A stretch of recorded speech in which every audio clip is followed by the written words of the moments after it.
Hello दोस्तों, आज 14 सितंबर का दिन है और मैं एमडी क्लासेस की ओर से आप सभी को ढेर सारी शुभकामनाएं और इससे संबंधित कुछ महत्वपूर्ण जानकारियां देने के लिए इस सेशन के माध्यम से हाजिर हुआ हूं। तो सबसे पहले आप सभी को फिर से 14 सितंबर के इस अवसर पर हिंदी दिवस की ढेर सारी शुभकामनाएं आप सभी को। दोस्तों, क्या आप जानते हैं कि 14 सितंबर के दिन राष्ट्रीय हिंदी दिवस और 10 जनवरी के दिन विश्व हिंदी दिवस मनाया जाता है। यहां पर आपको यह जान लेना चाहिए कि 14 सितंबर के दिन राष्ट्रीय हिंदी दिवस मनाने के पीछे जो सबसे बड़ा कारण है दोस्तों, वो ये है कि आज ही के दिन वर्ष 1949 में देवनागरी लिपि में लिखी हुई हिंदी को हमारी राजभाषा के रूप में, जी हां, हमारी राजभाषा के रूप में स्वीकार किया गया था। और तब से दोस्तों इंडियन कॉन्स्टिट्यूशन के आर्टिकल 343 के तहत, जी हां दोस्तों, कौन से आर्टिकल के तहत?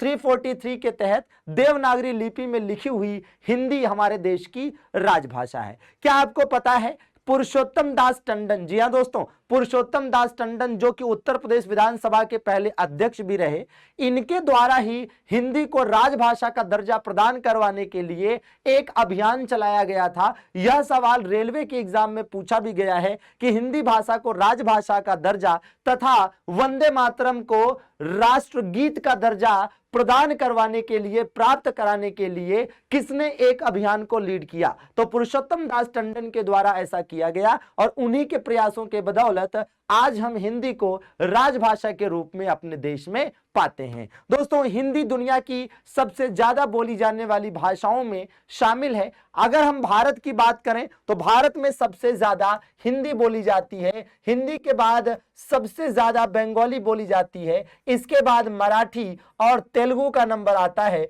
जो कि सबसे ज्यादा बोली जाने वाली भाषाओं में शामिल है। और यहां से भी सवाल एग्जाम में पूछे गए हैं। जी हां, अगर हम संवैधानिक प्रावधानों की बात करते हैं दोस्तों, तो आपके लिए कौन कौन से आर्टिकल जरूरी होंगे जो पता होने चाहिए? तो एक तो आर्टिकल 343, एक आपको 348 पता होना चाहिए और एक 351 पता होना चाहिए। यहां पर मैं आपको स्पष्ट रूप से बता दूं कि 343 तो आप जानते ही हैं कि भाई हिंदी इसी के अनुसार भारत की राजभाषा है जो कि देवनागरी लिपि में लिखी हुई हो। 348 क्या है? आर्टिकल 348 ये कहता है कि जो सुप्रीम कोर्ट है, जो हाई कोर्ट है, इसके अलावा जो भी संसदीय विधेयक वगैरह हैं, उनकी जो भाषा होगी वो इंग्लिश होगी। जी हां, हिंदी नहीं होगी, इंग्लिश होगी दोस्तों। जी हां, तो इंडियन कॉन्स्टिट्यूशन के आर्टिकल 348 के अनुसार सुप्रीम कोर्ट और हाई कोर्ट की कार्यवाही भी इंग्लिश में होती है। लेकिन राज्यपाल यदि चाहे तो राष्ट्रपति की पूर्व अनुमति लेकर किसी राज्य की हाई कोर्ट की भाषा को हिंदी में, मतलब उसकी कार्यवाही को हिंदी में भी संचालित करवा सकता है। मतलब किसी हाई कोर्ट के, है ना, जो कार्यवाही है वो हिंदी में भी की जा सकती है यदि राज्यपाल राष्ट्रपति से पूर्व अनुमति ले ले। और सुप्रीम कोर्ट के मामले में प्रेसिडेंट। जी हां, आर्टिकल 351 में क्या दे रखा है? इसमें दोस्तों हिंदी भाषा के विकास के लिए निर्देश दिया है। हिंदी भाषा के विकास के लिए निर्देश दिया है। इसमें कुछ ऐसी बातें बताई गई हैं कि जैसे कि सरकार के द्वारा समय समय पर कदम उठाने चाहिए ताकि हिंदी को बेहतर किया जा सके। अब हम आपको बता दें कि एक दोस्तों राजभाषा अधिनियम पास किया गया था भारतीय संसद के द्वारा और राजभाषा अधिनियम को वर्ष 1963 में पास किया गया था। वर्ष 1963 में पास किए गए राजभाषा अधिनियम के तहत इंग्लिश को हिंदी के साथ, जी हां दोस्तों, इंग्लिश को हिंदी के साथ विभिन्न सरकारी कामकाजों में इस्तेमाल करने की बात कही गई, जिसे वर्ष 1965 में लागू किया गया। तो याद रखेंगे कि राजभाषा अधिनियम वर्ष 1963 में पास हुआ और इसी के अंतर्गत इंग्लिश को हिंदी के साथ साथ विभिन्न ऑफिशियल जो वर्क हैं सरकार के, उसको, है ना, करने के लिए इंग्लिश को भी रखा गया हिंदी के साथ साथ। अब यहां पर सवाल यह है कि क्या इंग्लिश और हिंदी दोनों भारत की राजभाषा है? तो देखिए, राजभाषा तो हिंदी है लेकिन सेकेंडरी राजभाषा के रूप में आप इंग्लिश को देख सकते हैं, इस्तेमाल होती है। और एक बात कि इंग्लिश का इस्तेमाल कब खत्म होगा ये भी सुन लीजिए।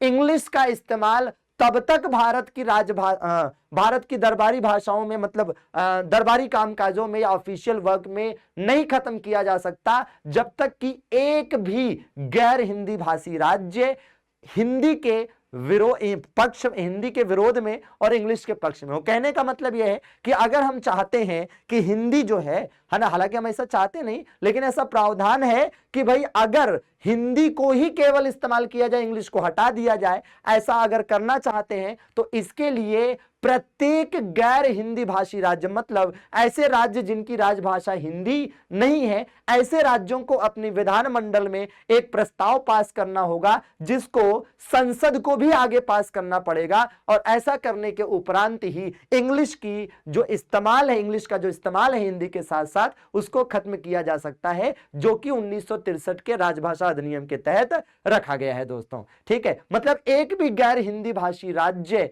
यदि इंग्लिश के पक्ष में है या इंग्लिश हिंदी के विरोध में है, तो फिर इंग्लिश को ऐसे ही इस्तेमाल किए जाते रहना पड़ेगा। जी हां, इसके अलावा दोस्तों अगर आप देखेंगे तो भारत में क्या है कि कुछ शास्त्रीय भाषाएं भी हैं। यह भी जान लीजिए कि शास्त्रीय भाषाओं की संख्या कितनी है दोस्तों। तो भारत में शास्त्रीय भाषाओं की संख्या 6 है। और इसको याद रखने के लिए एक सिंपल सी ट्रिक है। क्या भाई, आपको याद रखना है 30 तो कमाओ। क्या भैया, 30 तो कमाओ शास्त्री जी। तो 30 तो कमाओ शास्त्री जी। इससे यह फायदा है कि आपको बड़े आसानी से याद हो जाएगा कि ता से क्या हो गया, तमिल भारत की पहली शास्त्रीय भाषा थी। स से संस्कृत ये दूसरी शास्त्रीय भाषा थी। तो से तेलुगु ये तीसरी शास्त्रीय भाषा थी। क से कन्नड़ ये चौथी शास्त्रीय भाषा थी। म से मलयालम ये पांचवी शास्त्रीय भाषा थी। और ओ से ओडिया ये आपकी छठी शास्त्रीय भाषा थी। अब जरा ध्यान दीजिए, तो शास्त्रीय भाषाओं की संख्या 6 हो गई। शास्त्रीय नृत्य कितने हैं, वो 9 है, 9वां छऊ है। अब जरा ध्यान दीजिएगा कि भारत के कितने राज्यों की राजभाषा हिंदी है भाई। तो भारत के टोटल 9+1 स्टेट, ये 9 दोस्तों कौन है, ये 9 वो है जो उत्तर प्रदेश और उत्तर प्रदेश की तटवर्ती सीमावर्ती राज्य हैं। तो उत्तर प्रदेश और उत्तर प्रदेश की जो सीमावर्ती राज्य हैं 9 वो, और एक दिल्ली। जी हां दोस्तों, इस प्रकार से कुल मिलाकर आप देखेंगे उत्तर प्रदेश, उत्तराखंड, हिमाचल प्रदेश, राजस्थान, मध्य प्रदेश, छत्तीसगढ़, झारखंड, बिहार और इसके साथ साथ आपका झारखंड भी। ठीक है, तो कुल मिलाकर दोस्तों इस प्रकार से आप देखेंगे तो 9 राज्य ऐसे हैं और एक केंद्र शासित प्रदेश ऐसा है, ठीक है, उत्तर प्रदेश सहित, जिनकी राजभाषा हिंदी है। और एक बात यह भी समझिए कि क्या किसी राज्य द्वारा किसी भी भाषा को अपनी राजभाषा घोषित किया जा सकता है? बिल्कुल। इंडियन कॉन्स्टिट्यूशन का आर्टिकल 345, कौन सा आर्टिकल 345 बकायदा इस बात का प्रावधान करता है कि किसी राज्य द्वारा किसी भी भाषा को अपनी राजभाषा का दर्जा प्रदान किया जा सकता है। इसके लिए जरूरी नहीं कि वह भाषा भारतीय संविधान की अनुसूची 8 के अंतर्गत मान्यता प्राप्त उन 22 भाषाओं में शामिल हो। ठीक है भैया, तो कुल मिलाकर दोस्तों हिंदी के बारे में, है ना, इस हिंदी दिवस के अवसर पर ये ढेर सारी जानकारियां अपने पास रखिए और इसको बिल्कुल दिमाग में रखिए, क्योंकि पेपर में यहां से क्वेश्चन फंसते हैं। जी हाँ, लाइक, शेयर और सब्सक्राइब करना बिल्कुल ना भूलें। बहुत बहुत धन्यवाद। Thank you very much.